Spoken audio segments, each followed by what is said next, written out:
Selamat bergabung dalam keluarga masa depan cerah GKPB Kadipaten. Alamilah pertumbuhan iman, pengharapan, kasih, dan kerendahan hati melalui ibadah setiap minggu dalam gereja ini.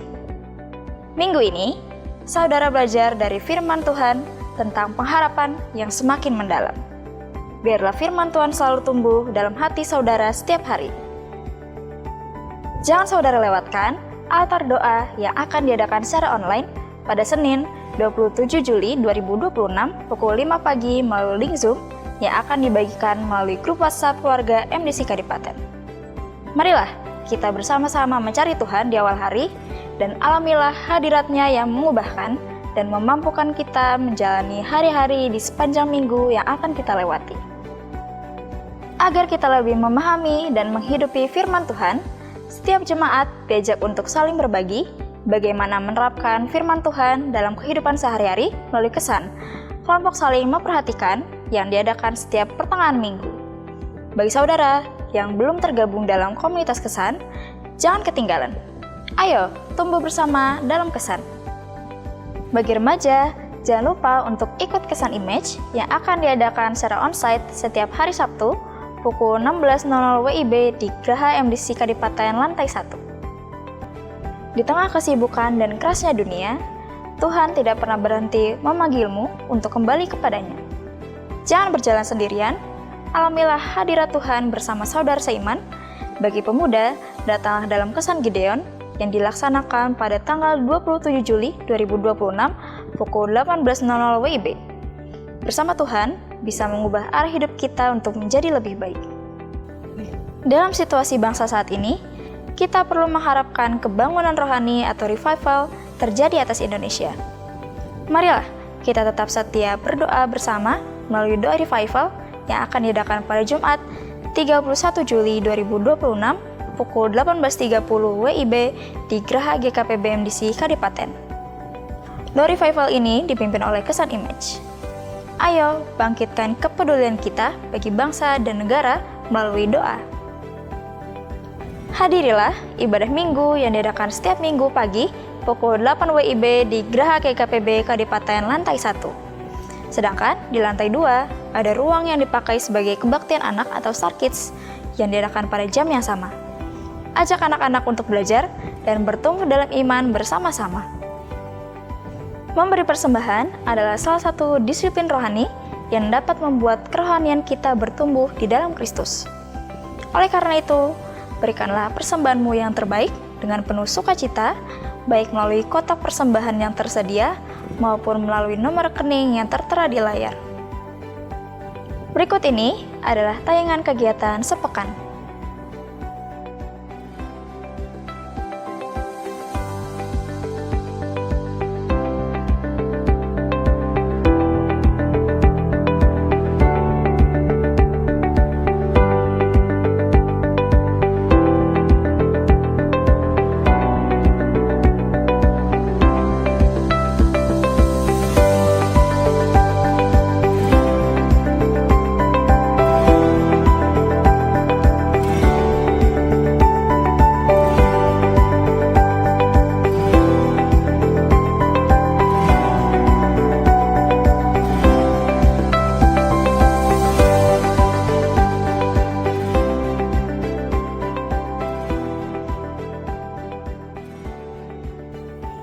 Marilah kita maju bersama dalam iman, pengharapan, dan kasih yang bertambah kepada Tuhan, dan alamilah hidup yang mengalami Tuhan, hidup berbuah.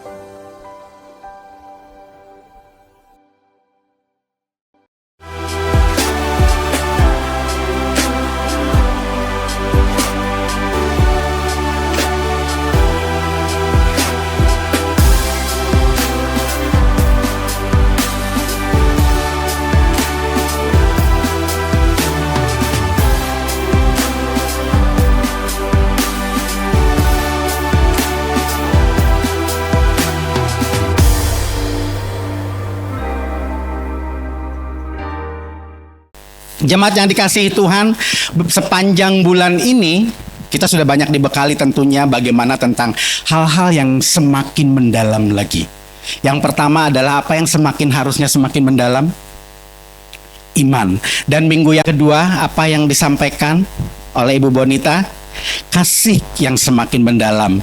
Yang ketiga, kerendahan hati. Dan yang hari ini saya mau sampaikan kebenaran firman Tuhan di mana kita yaitu pengharapan yang semakin mendalam.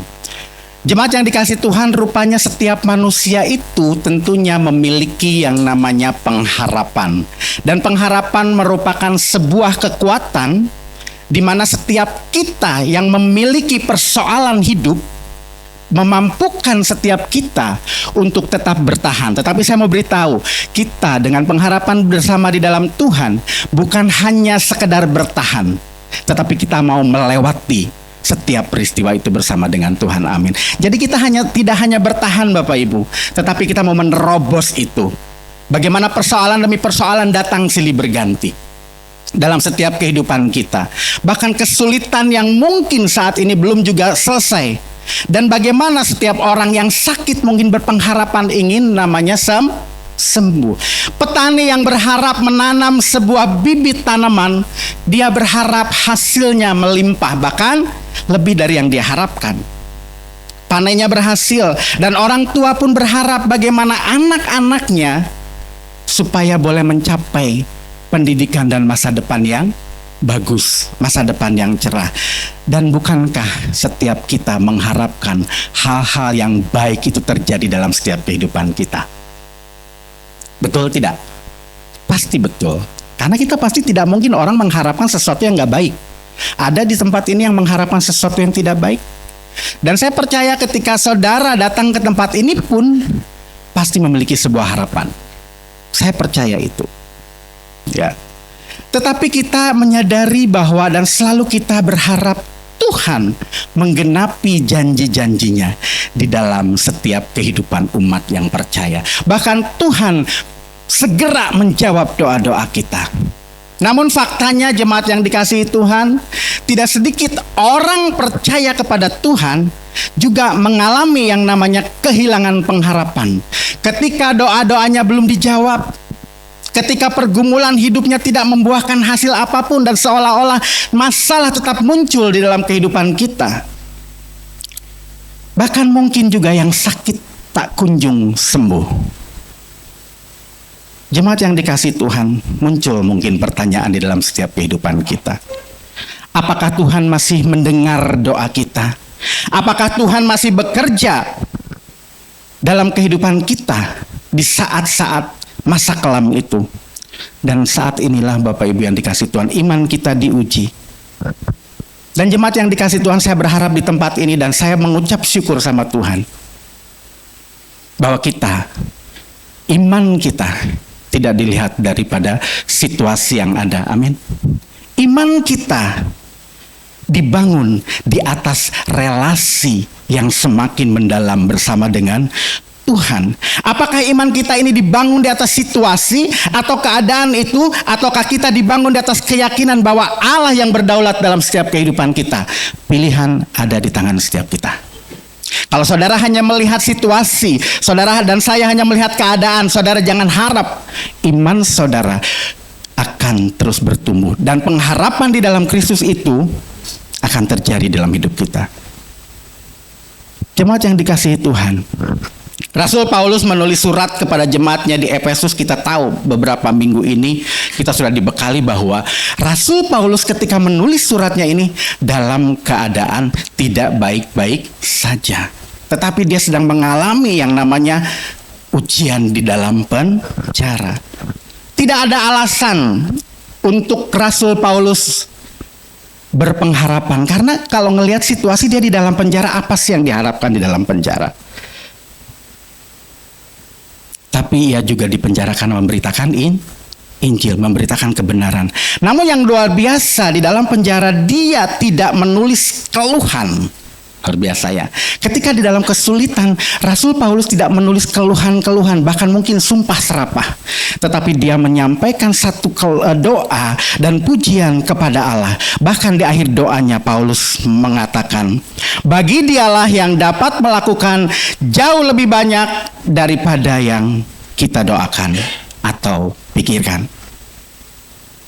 Kita melihat kalimat itu, biarlah membuat kita semakin sadar bahwa setiap kita orang percaya memiliki pengharapan di dalam Kristus. Amin.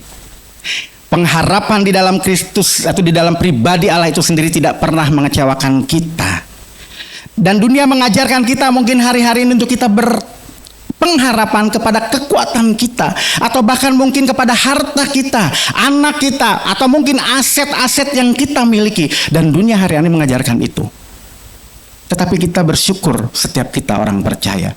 Saudara dan saya mungkin asetmu boleh banyak. Mungkin saudara merasa aman hari-hari ini.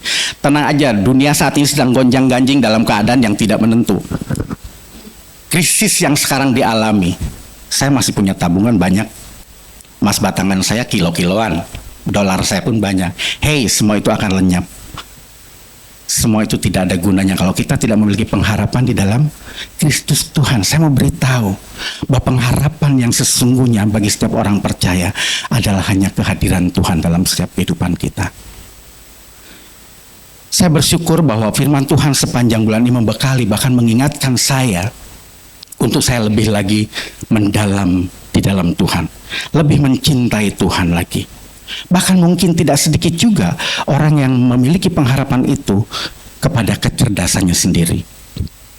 Orang yang cerdas, wah tenang, gampang, masa depan saya sudah dijamin.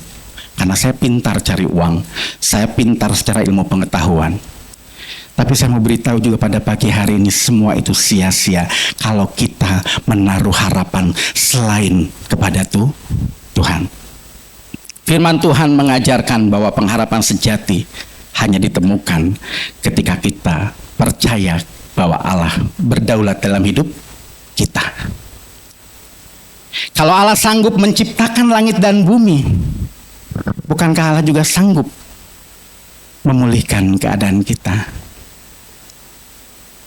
Percaya Bapak Ibu, Tuhan menciptakan langit dan bumi, bahkan menjadikan yang tidak ada menjadi ada. Dan Dia akan mengerjakan hal yang sama bagi setiap kita. Dan apakah persoalan kita hari-hari ini terlalu berat?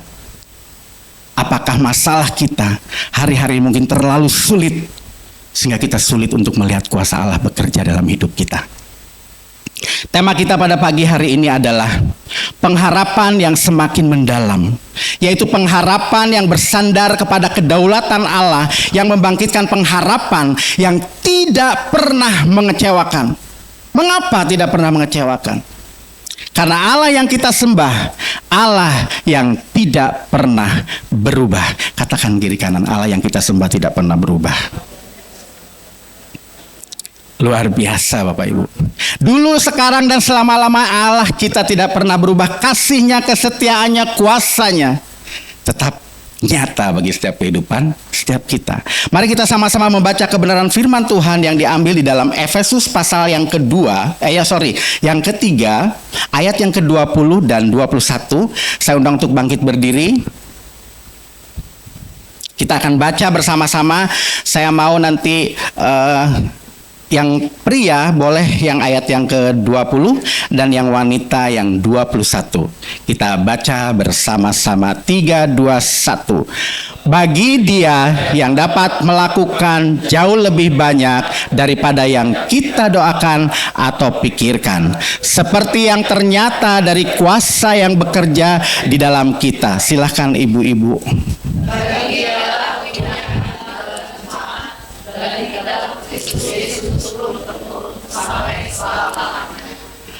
Amin. Silahkan duduk. Terima kasih. Itulah kebenaran firman Tuhan yang kita mau sama-sama pelajari pada pagi hari ini. Firman Tuhan ini mengajarkan kita pada pagi hari ini bahwa Allah sanggup menjawab doa dan memulihkan hidup kita jauh melebihi batas pemikiran kita sebagai manusia. Setidaknya ada 3 wujud yang Tuhan mau sampaikan pada pagi hari ini di dalam firman Tuhan pada pagi hari ini.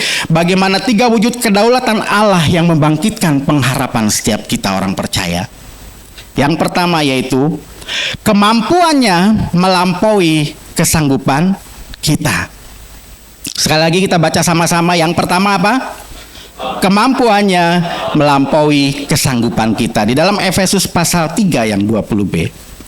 Paulus tidak berkata bahwa Allah sanggup melakukan lebih banyak. Tetapi ia berkata apa? Jauh lebih banyak.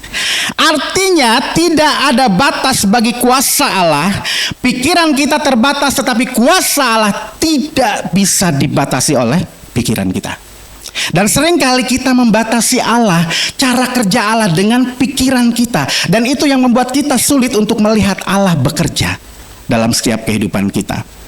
Dan seringkali tanpa sadar kita membatasi Allah dengan pikiran kita. Jadi artinya pikiran kita yang sudah mulai, ini kayaknya bisa nggak Tuhan?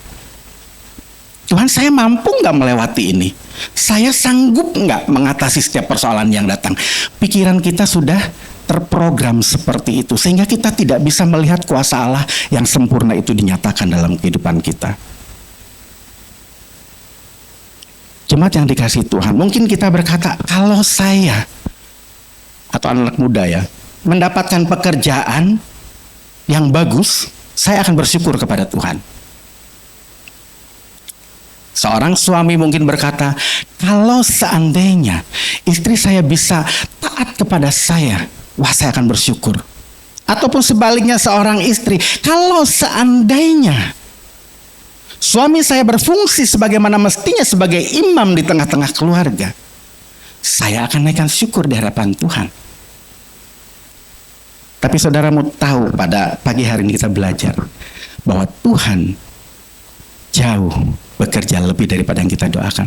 Saudara, saya bukan hanya menyampaikan ucapan syukur di hadapan Tuhan, tetapi ketika jawaban doamu, saya bukan hanya sekedar sembuh, bukan sekedar mendapatkan satu pekerjaan yang bagus, tetapi di balik semuanya itu, Tuhan mau memakai setiap kita bagi kemuliaannya. Tuhan akan pakai kita. Jadi bukan hanya sekedar saudara, tidak salah ketika saudara Tuhan, ketika saya sembuh, saya akan bersyukur. Atau ketika saya diterima di sebuah perusahaan yang besar, saya juga akan bersyukur. No, tapi lebih daripada itu, Tuhan memakai setiap kita. Di balik pekerjaan, di balik apapun itu, ada rencana yang jauh lebih besar daripada yang kita doakan dan yang kita harapkan. Tuhan bukan hanya sanggup mengubahkan, tetapi Tuhan memulihkan, memakai keluarga menjadi berkat bagi banyak orang. Dan seringkali doa kita kecil karena iman kita juga kecil. Tapi kita bersyukur kepada Tuhan bahwa jawaban doa tidak ditentukan juga oleh iman yang kecil, tetapi oleh kebesaran kuasa. Amin. Oleh kebesaran kuasa Tuhan. Jadi kita jangan mengecilkan yang namanya kuasa Allah. Saudara, saya luar biasa sekali di dalam Yesaya 58.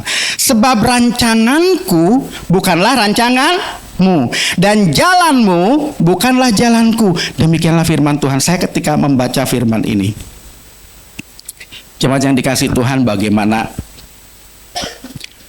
saya ke tempat ini, saya bilang, saya pernah sampaikan ini, tapi saya melihat rancangan Tuhan buat saya. Luar biasa. Saya rela tinggalkan Bandung, sekalipun saya belum tahu apa yang akan terjadi di sini. Nanti saya akan cerita jauh lebih lanjut bagaimana Tuhan membawa saya ke sini. Tetapi kita mau melihat bagaimana rancangan Tuhan buat saudara dan saya itu semua indah. Hanya saat ini kita belum bisa melihat keindahan itu. Allah punya rancangan yang lebih tinggi daripada rancangan manusia. Sebab bagi Allah tidak ada yang mustahil. Itulah firman Tuhan yang dikatakan di dalam Lukas 1 ayat 37. Sebab bagi Allah tidak ada yang mustahil. Sekali lagi katakan dengan iman. Sebab bagi Allah tidak ada yang mustahil. Dan mungkin hari-hari ini saudara masih bergumul dengan namanya persoalan. Bahkan cukup berat persoalan yang kita alami hari-hari ini. Dan merasa tidak ada harapan lagi secara manusia. Tetapi saat ini kita belajar bahwa iman tidak melihat kemampuan kita, tetapi melihat kebesaran Allah. Ya, ini teladan iman George Muller ini luar biasa Bapak Ibu ya. Bu Kristiana Bonita pernah sampaikan, saya juga pernah sampaikan ini bagaimana mengelola ribuan anak yatim piatu yang saya rasa tidak mudah. Bahkan kalau kita melihat lagi secara detailnya, dia tidak mengharapkan apapun dari tangan manusia untuk meminta bantuan atau mungkin ya menyebarkan surat kepada siapa pembesar-pembesar, ayo bantu saya untuk mendirikan panti asuhan ini? Ternyata tidak. Ketika dia mulai berlutut di hadapan Tuhan dan Tuhan kasih visinya buat George Muller ini, saudara, kita lihat bagaimana pemeliharaan Tuhan atas hidupnya, atas panti yang dia kelola. Dan apakah itu kebetulan ketika seorang yang membuat roti, dia tidak bisa tidur semalaman karena dia tiba-tiba teringat pada panti asuhan ini untuk memberikan ribuan roti untuk mereka sarapan pagi. Dan tukang susu yang tiba-tiba gerobaknya tiba-tiba macet di depan panti asuhan. Saya mau beritahu, apakah itu kebetulan? Di dalam Tuhan tidak ada yang kebetulan, amin. Semua dalam rencana dan tangan kuasanya. Tidak ada yang kebetulan, Bapak Ibu. Bahwa Allah sanggup melakukan lebih daripada yang kita minta, lebih dari yang kita pikirkan. Mungkin doa kita belum dijawab hari ini, bukan berarti Tuhan tidak bekerja, Bapak Ibu. Tuhan sedang persiapkan sesuatu yang jauh lebih besar dari yang kita doakan, dari yang kita pikirkan, dari yang kita harapkan. Tuhan sedang merenda hari-harimu. Dan karya Tuhan kita akan melihat nanti endingnya selalu happy ending. Jadi apakah kalau kita sudah mendengarkan firman Tuhan pada pagi hari ini, masihkah kita berpengharapan kepada yang lain selain daripada Tuhan itu sendiri? Saya percaya di tempat ini nggak ada. Ketika kita mendengarkan firman Tuhan pagi hari ini, bahkan dibekali dari mulai minggu pertama sampai minggu terakhir ini, saya percaya kehidupan kita berubah oleh karena kuasa dan kasih Tuhan, amin. Iman kita bertumbuh sempurna. Saya percaya itu, dan saya selalu berdoa jemaat di tempat ini boleh mengalami yang namanya pemulihan yang dari Tuhan, boleh mengalami yang namanya kuasa Tuhan dalam kehidupan kita sehari-hari. Jadi pengharapan yang mendalam tidak bersandar kepada logika kita, melainkan kepada kuasa Roh Kudus yang tidak terbatas, yang bekerja di dalam dan melalui setiap orang percaya. Saudara percaya Roh Kudus masih bekerja dalam kehidupan kita? Amin. Saya sangat percaya itu. Dan saya sangat percaya Roh Kudus tetap bekerja. Dan yang kedua, wujud dari kedaulatan Allah membangkitkan pengharapan adalah, yang kedua kita sama-sama baca ya, kuasanya senantiasa bekerja dalam hidup kita. Saudara percaya kuasa Allah bekerja sampai hari ini, sampai sekarang? Amin ya. Di dalam Efesus 3 ayat 20b, seperti yang ternyata dari kuasa yang bekerja di dalam kita. Ya, saya sampaikan hari ini, kuasa Allah tidak hanya bekerja di masa lalu, tetapi sedang bekerja dan terus bekerja di dalam kehidupan setiap orang percaya sampai hari ini. Jadi saudara jangan hanya, bukan berarti kita tidak boleh mengingat akan kebesaran Tuhan di masa lalu. Saudara dan saya jangan hanya mengingat perbuatan Tuhan di masa lalu, seolah-olah Tuhan hanya bekerja di masa itu. Tetapi masa sekarang kayaknya Tuhan udah gak ada kerja lagi deh. Buktinya doa saya belum dijawab. Buktinya saya masih tetap begini-begini saja. Jangan lihat itunya. Tuhan yang sama dulu, sekarang, dan selama-lamanya itu tidak pernah berubah, dan dia tetap bekerja sampai hari ini. Dia akan tetap bekerja sampai hari ini. Dia bukan Tuhan yang kehabisan akal untuk memberkati kita, untuk menyelesaikan setiap persoalan kita. Tetapi yang dia mau adalah bagaimana karakter kita pun dibentuk melalui persoalan yang terjadi. Karena Tuhan lebih suka hal-hal yang dari dalam dulu dibanding urusan-urusan yang dari luar.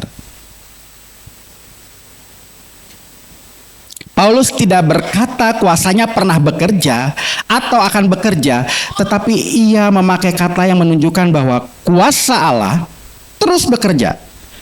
Dan seringkali kita tidak menyadari hal ini. Seringkali kita menganggap bahwa Tuhan berhenti bekerja ketika kita melihat persoalan belum selesai. Kita menjadi ciut, kita menjadi tawar hati.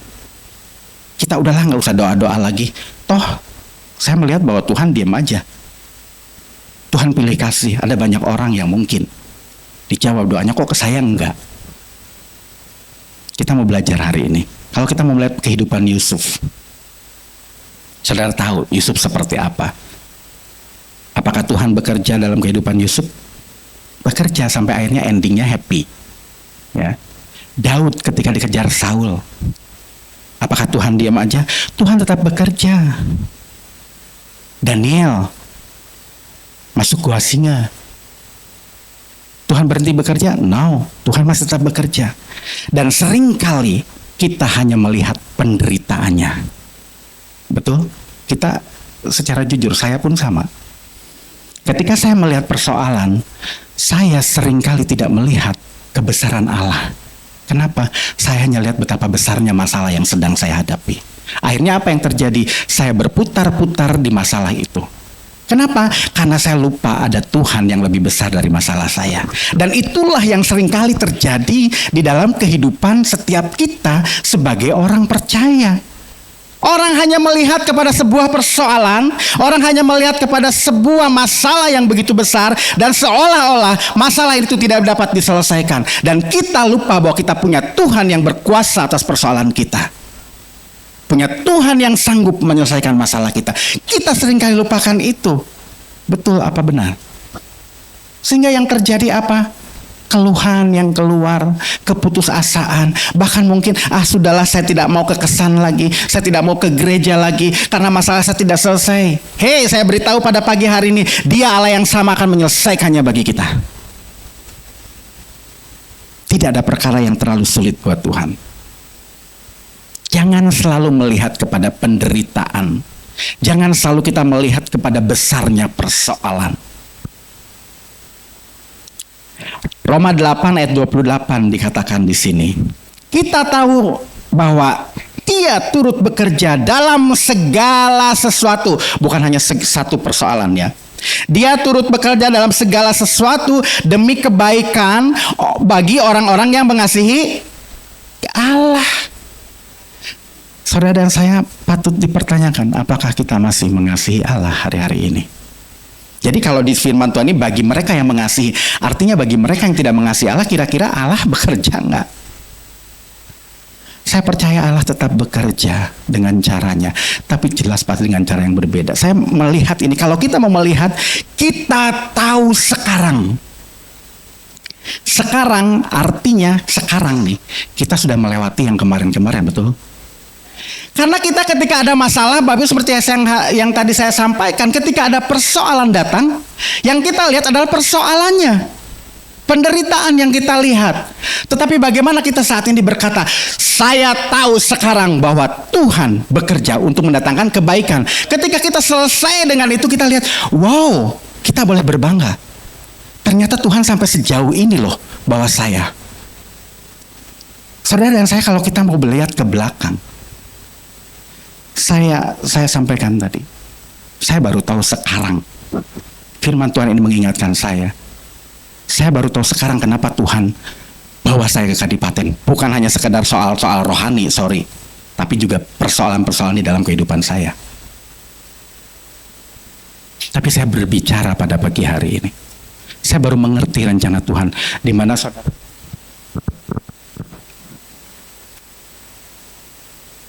Tuhan, apa maksud Tuhan dengan yang Tuhan kerjakan? Saya tinggalkan Bandung, Bapak Ibu, Cimahi lah boleh dikatakan, saya kerja di Bandung. Saya ngeliat kayaknya udah cukup lah buat saya untuk hidup secara normal. Saya di Kadipaten, itu saya nggak ada apa-apa. Tapi rupanya satu persatu Tuhan selamatkan keluarga saya. Saya percaya dengan firman Tuhan. Satu orang bertobat, seisi rumah akan diselamatkan. Kakaknya Mami, dia sangat keras, tapi ketika mau meninggal sayang Pak Yopi tidak ada di tempat ini. Pak Yopi datang, kita sama-sama berdoa, dan terakhir dia mau menerima Tuhan Yesus. Saya bersyukur sekali.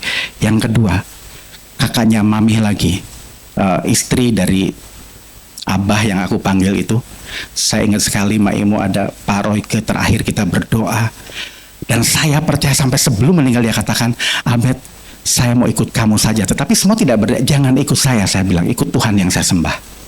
Dan dia tidak ada yang merawat sama, dan saya masih ingat ada kakak dari Sigit merawat kita sama-sama gantian.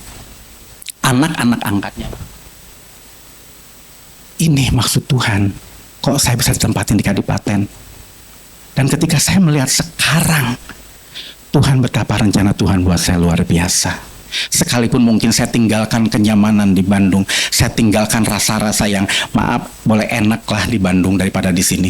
Tapi kok saya mau ke Kadipaten, dan bukan hanya itu, saya bertemu dengan orang-orang yang baik, di Kadipaten, bahkan di dalam perintisan pun bagaimana Tuhan menolong sampai gereja hari ini tetap berdiri di tempat ini. Gereja MDC ada bukan dengan hanya berdoa Bapak Ibu. Orang-orang yang merintis mungkin tahu bagaimana kita menangis, kita mengumpulkan dana segala macam. Itu tantangan terbesar.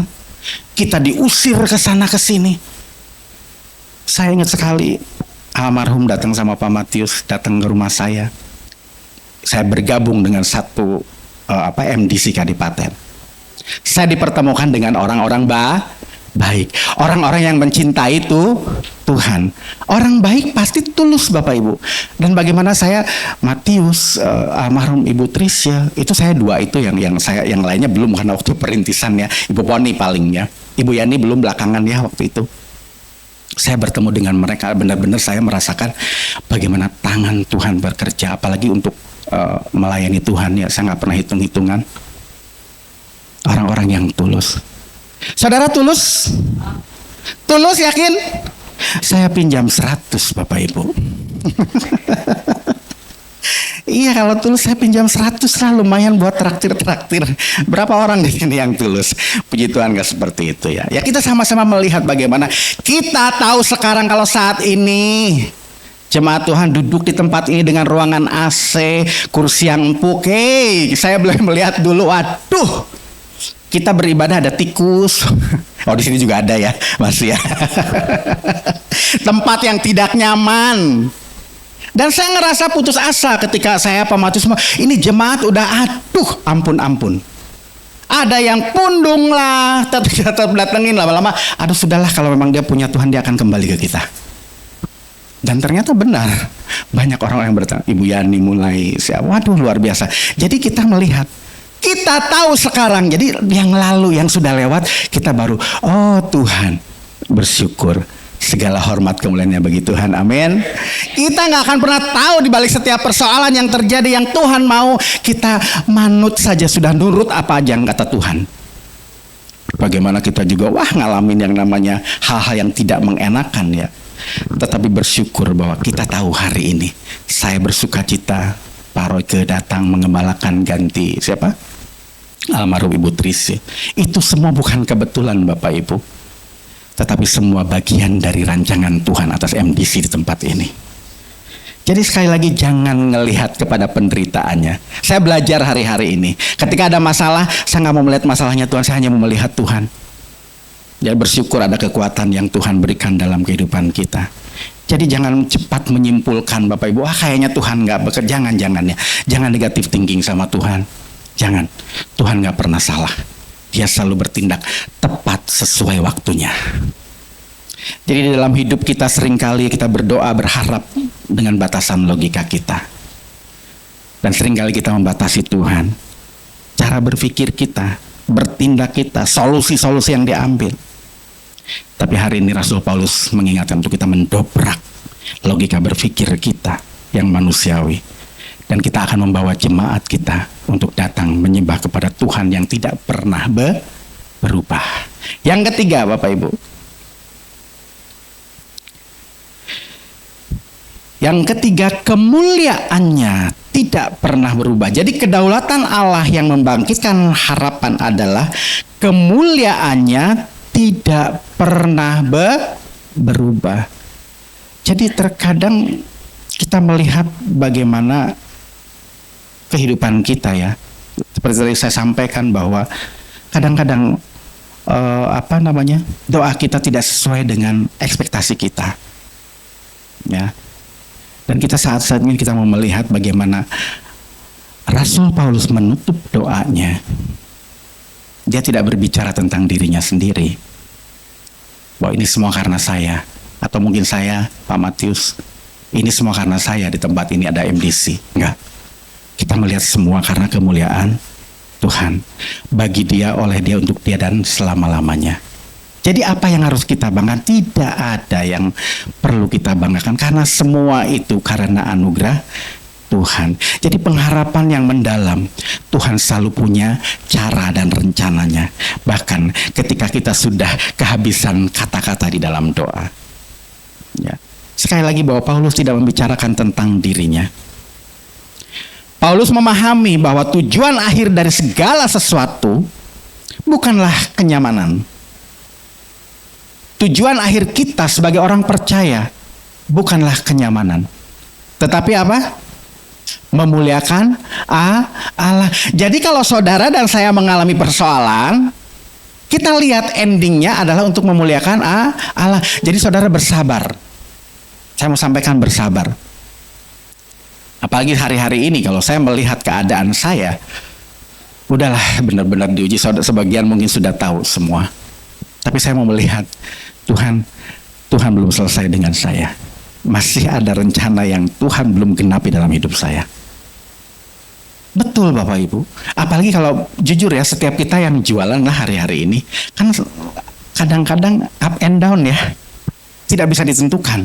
Tetapi kadang-kadang Tuhan juga pakai kita untuk kita berhikmat. Saya selalu Bapak Ibu lihat tanggal. Jadi sekarang saya ngelihat, oh saya punya bukan grafik ya, saya nggak bikin grafik, tapi saya selalu lihat ya boleh dibilang grafik lah. Saya lihat itu semua data-data yang terjual. Oh, saya selalu bilang kalau tanggal sekian biasanya rame, gitu lebihin. Dan memang itu kadang-kadang ada terjadi, kadang ada enggak. Tapi saya nggak kecewa, saya udah berusaha. Tanggal-tanggal sekian, wah kayaknya kalau hari ini sekarang tidak bisa ditentukan. Dulu Sabtu ramai banget kalau jualan. Sekarang, tapi apakah saya ngelihat itu? Tapi saya cuma ngelihat Tuhan sampai hari ini Tuhan memelihara saya. Sampai hari ini bahkan kalau luar biasa Tuhan. Utang saya hampir beres, sedikit lagi. Bahkan boleh dibilang tidak punya hutang saya. Karena itu ya boleh dibilang utang lunak lah ya kepada saudara sendiri. Jadi waktu itu saya mau bayar, udah nggak usah dulu bayar, udah nggak usah. Saya tahu kamu juga masih sulit untuk mencari uang. Di situ saya melihat kemurahan Tuhan. Tapi apakah saya harus sombong, harus membesarkan diri saya? Semua karena kekuatan saya? Tidak Bapak Ibu. Saya kalau lihat tante saya mulai belajar. Maci, saya bilang Tuhan mengasihi Maci. Saya belajar menerima dia sebagaimana dia ada. Dan itu tidak mudah. Ada kalanya ketika lelah, saya kurang tidur, terus udah capek harus ngerjain ini, tiba-tiba ini rewel. Ada kalanya. Tapi saya belajar menguasai diri. Dan teriakan-teriakan mungkin tadi Oswald juga tahu ya, karena Oswald tadi anterin motor. Saya ada sedikit teriak, ayo bang ayo gitu. Karena pendengarannya kurang. Itu bukan saya ngebentak sebetulnya. Ininya udah kurang. Mungkin orang-orang yang ngeliat, wah kamu tuh yang benar. Enggak seperti itu. Ya saya tahu lah Maci pun rupanya betah dengan saya, karena berarti dia tahu saya yang peduli dalam tanda kutip. Saya selalu bilang, tadi juga saya doain saya mau menyampaikan firman Tuhan. Iya, emang iya hari Minggu. Dia udah lupa dengan hari. Iya saya bilang ini hari Minggu, doain saya mau menyampaikan firman Tuhan. Balik jam sebaraha seperti biasa. Saya nggak mau janjiin karena memang dia ada jam makan antara 9:30 jam 10 gitu.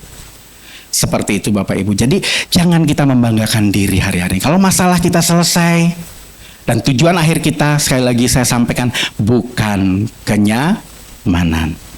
Keluar dari zona nyaman ya.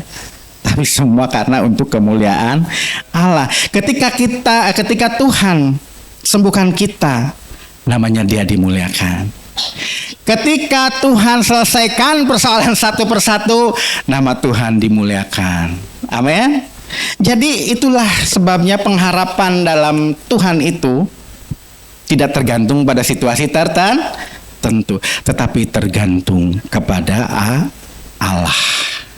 Jadi mari kita sama-sama belajar pada pagi hari ini bahwa pengharapan yang mendalam lahir dari pengenalan akan Allah yang benar. Saudara, kita tidak bisa mengusahakan itu sendiri.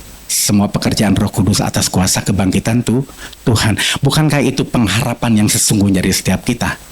Kalau Yesus tidak bangkit, apa kita masih mau berharap sama Tuhan Yesus? Saya pastikan nggak ada. Karena dianya sendiri nggak bangkit, dia tidak bisa menggenapi janji-janjinya. Tetapi dia Allah yang tidak pernah berdusta, amin. Dia akan selalu setia bagi kita. Segala pujian, segala hormat, segala kemuliaan hanya bagi Tuhan. Biarlah izinkan kuasanya bekerja. Dan nantikan mujizatnya terjadi di dalam kehidupan kita. Bahwa jauh lebih daripada yang kita harapkan. Jauh dari yang kita doakan. Bahkan kita meminta. hanya mungkin sebatas meminta, tetapi Tuhan memberikan kita lebih. Dan itu seringkali terjadi loh dalam kehidupan saya. Saya percaya dalam kehidupan saudara pun, kalau saudara mau belajar peka, saya minta 1, Tuhan bisa kasih 3. Itu seringkali terjadi di dalam kehidupan saya. Tidak ada alasan untuk kita untuk tidak berharap kepada Tuhan. Tangannya, kuasanya tetap bekerja sampai hari ini. Jangan pernah menyerah. Ketika masalah terjadi, naikkan ucapan syukur di hadapan Tuhan. Saya percaya engkau belum selesai dengan hidup saya. Saya percaya masalah ini akan membawa kemuliaan bagi nama Tuhan. Jadi hilangkan, mulai belajar. Yang biasa responnya cepat kayak saya nih, kadang-kadang udah saya ribut dulu. Tapi begitu saya duduk di dalam hadirat Tuhan, oh ya Tuhan, saya salah. Jangan ikutin saya ya, jangan ikutin saya. Kadang-kadang kita responnya, aduh ini bawah, saya panik duluan. Tetapi saya belajar Bapak Ibu. Bukan berarti saya tidak berusaha, saya berusaha untuk tenang. Tapi jujur saya belum bisa. Tapi saya percaya Tuhan akan mampukan saya. Jadi saya mulai meresponi kalau Mak Aci ada gimana, saya mulai tenang. Ya udah, saya ikutin alurnya aja, saya nikmatin aja udah. Maunya bagaimana? Saya tetap berpengharapan bahwa Tuhan tidak pernah berubah. Kuasanya dulu, sekarang, dan selama-lamanya tidak pernah berubah. Jemaat yang dikasihi Tuhan, demikianlah firman Tuhan. Berbahagialah orang yang mendengarkan firman Tuhan, menaruh firman itu di dalam hatinya dan melakukannya. Kita akan disebut orang-orang yang berbahagia. Saya undang untuk bangkit berdiri. Kita mau naikkan satu pujian, saya undang pemain musik. Biarlah pujian ini juga boleh menguatkan setiap kita pada pagi hari ini. Kita mau arahkan hati kita hanya kepada Tuhan. Terima kasih Tuhan, terima kasih. Haleluya, haleluya Tuhan.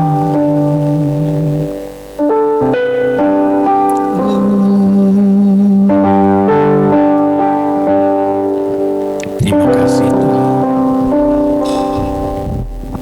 Jiwaku bertanya, apakah masih ada harapan?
hadapan Tuhan.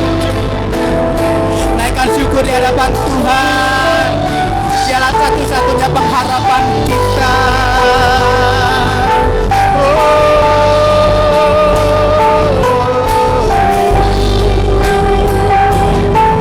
Kau Allah yang tidak pernah berubah. Kuasa-Mu Tuhan, dulu, sekarang, dan selama-lamanya Engkau tetap Allah. Oh, terima kasih. Segala pujian, hormat, kemuliaan hanya bagi Engkau Tuhan. Engkau Allah yang berdaulat. Engkau Allah yang memegang kendali setiap kehidupan kami. Oh, yes Lord.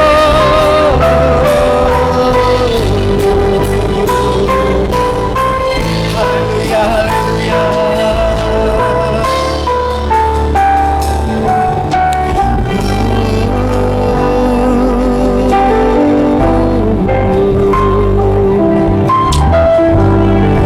Deklarasikan perkataan iman seperti yang Tuhan mau.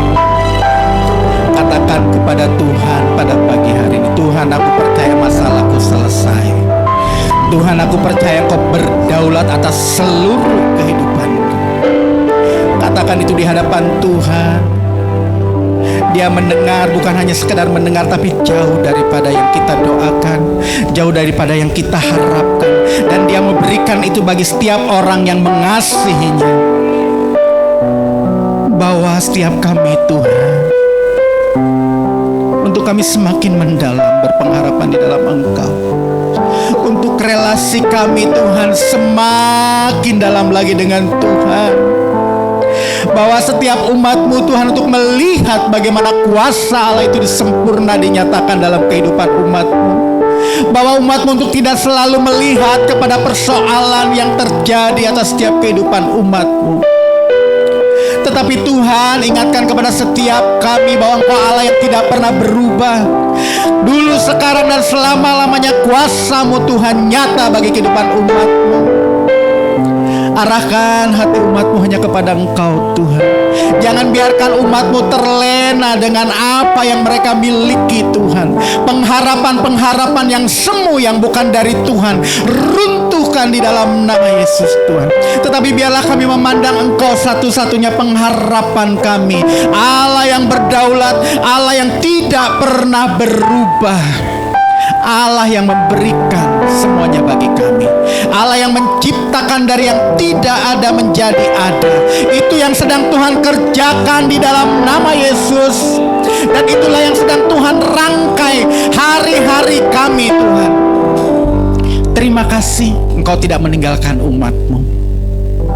Terima kasih Engkau terus memegang umat-Mu. Kami percaya Tuhan, sekalipun di dalam lembah kekelaman, sekalipun persoalan masih belum selesai, tapi kami tetap percaya bahwa Engkau pegang kendali hidup kami sepenuhnya. Dan kami akan melihat bagaimana kuasa mujizat-Mu terjadi atas umat-Mu Tuhan.